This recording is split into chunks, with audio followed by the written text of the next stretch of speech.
Récemment, dans mes vidéos précédentes, je vous ai beaucoup parlé des limites auto-imposées, surtout la peur des jugements, le manque de confiance en soi et la peur de l'échec. Et justement, les liens, vous les trouverez dans la description. Mais pour en savoir plus, qu'est-ce qu'il faut faire? C'est exactement ce qu'on va disséquer aujourd'hui.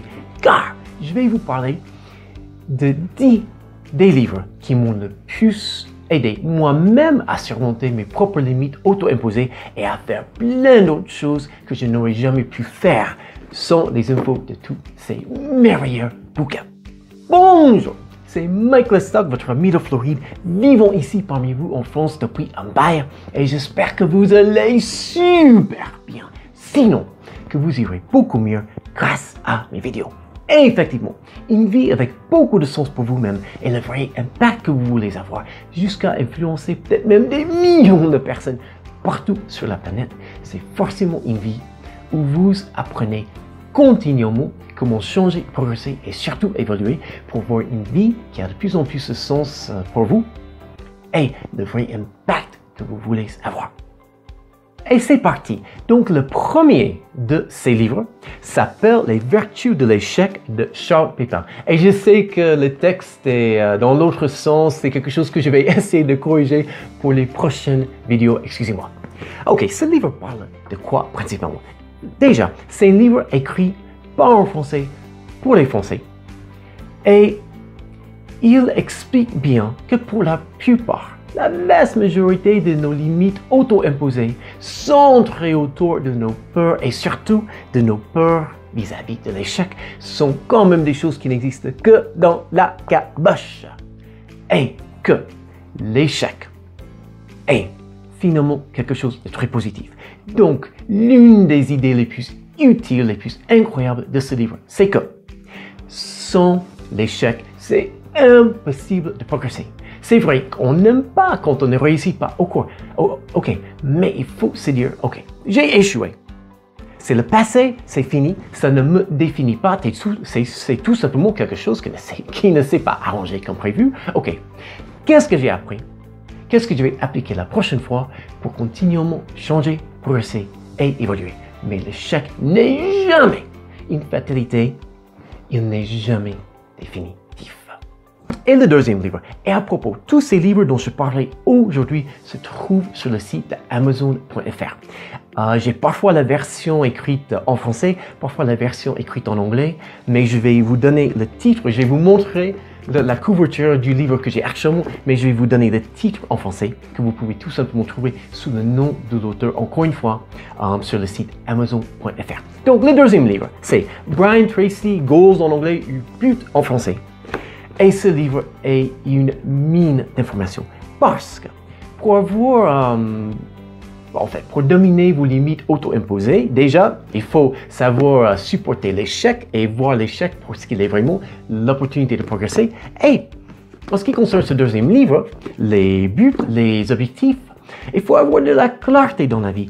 Car si vous ne savez pas ce que vous voulez le plus éviter dans la vie et ce que vous voulez surtout le plus accomplir, comment est-ce que vous allez éviter la peur et avoir confiance en vous-même, car vous n'aurez jamais rien qui ne vous guide concrètement.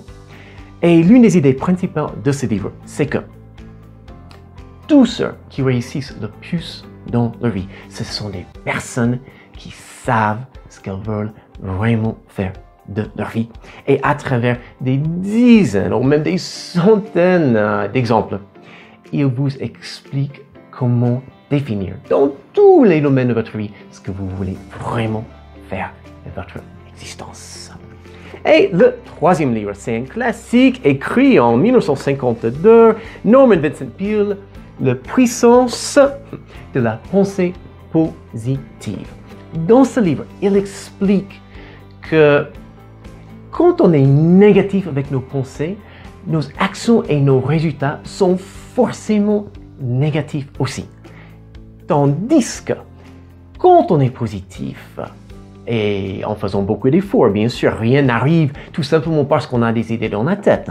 Mais bon, quand on combine la positivité et beaucoup d'efforts, on crée comme une énergie autour de nous qui fait que l'univers nous envoie toutes sortes de forces différentes qui conspirent tôt ou tard à notre réussite. Les personnes, les endroits, les moments, les opportunités, etc., etc. Et l'une des idées principales, en fait, l'une des idées les plus utiles de ce livre, c'est justement que, à travers la pensée positive, vous allez attirer vers vous toutes sortes de choses qui vont vous aider, mais vous ne saurez jamais quand ces choses arriveront. Donc, il faut toujours avoir, et ce n'est pas toujours facile, on n'est pas parfait dans ce domaine, mais la vaste majorité des moments de votre vie, il faut toujours savoir voir le positif, car vous allez attirer l'une des choses qui vont vous aider, vous catapulter vers tout ce que vous voulez dans la vie. Mais il faut absolument éviter la négativité et vous faire dominer par la positivité. Le quatrième livre. Quand on demande à des personnes qui ont connu d'incroyables réussites et qui ont influencé positivement des millions et des millions et des millions de personnes, quels sont les livres qui vous ont le plus influencé? Ce quatrième livre est l'un des premiers qui est mentionné. En anglais, How to Win Friends and Influence People, Dale Carnegie. Le titre en français, c'est Comment influencer les gens. Et ce livre n'a rien à voir avec la vie sociale ou comment draguer le sexe opposé. Ce livre est surtout une Bible pour gérer tous les conflits, petits et grands, de votre vie. Et il donne des tas de méthodes. Et c'est vraiment un livre pour tous ceux qui auront besoin d'interagir avec d'autres personnes. Et ça veut dire donc c'est tout le monde. Vous aurez des conflits dans votre vie avec des conflits, des disputes, des différends à régler, etc. Avec vos amis, des membres de votre famille, vos collègues, vos clients, vos fournisseurs. Si vous êtes un patron, vous aurez vos employés. Si vous êtes dans l'enseignement, dans la formation, vous aurez vos apprenants, vos clients, vos élèves, vos étudiants, etc. Mais dans tous les cas, tout le monde aura des conflits à régler dans la vie. Et l'idée principale de ce livre, c'est que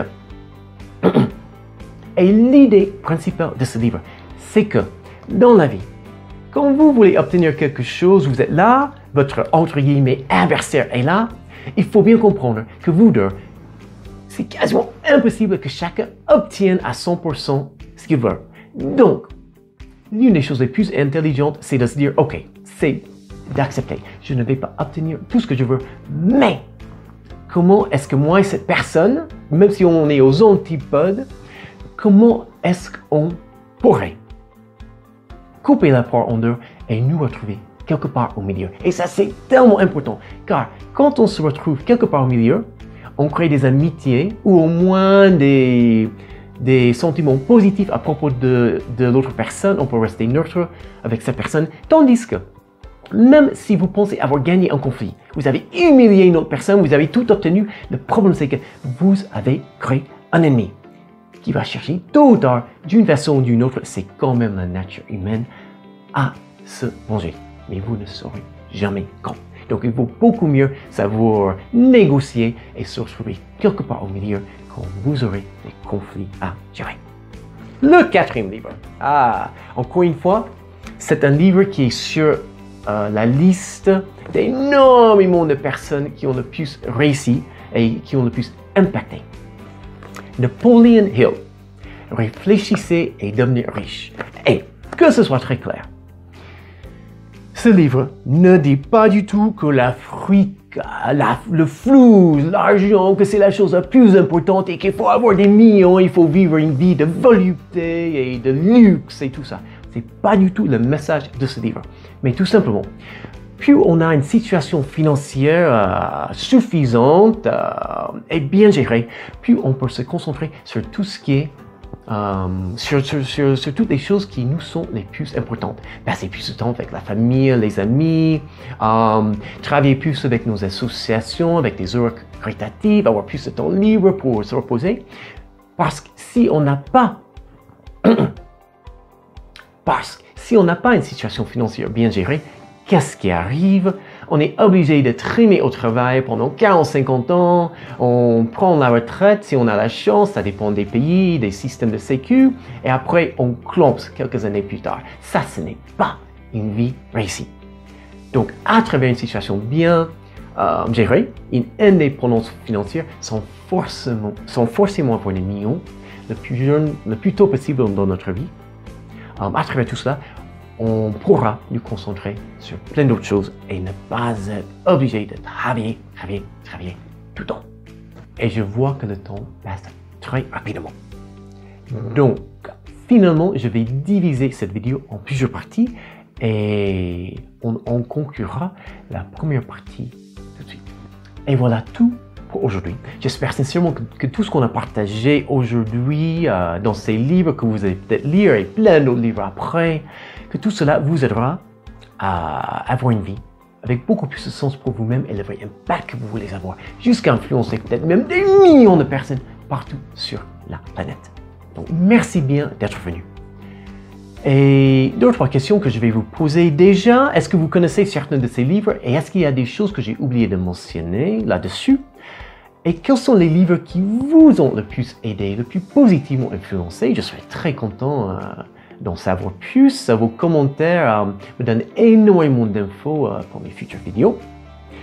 Et si cette vidéo vous sera de la moindre façon utile, je vous demande, et aussi, bien sûr, pour qu'un maximum de personnes puissent la voir, je vous demande de cliquer sur le pouce et la sonnette, de partager cette vidéo avec un maximum de personnes et bien sûr de vous abonner.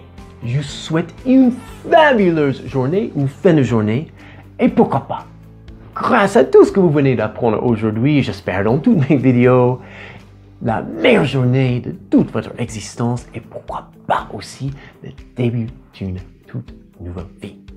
Et à très bientôt pour la suite de cette vidéo. See you soon. Ciao, ciao, ciao.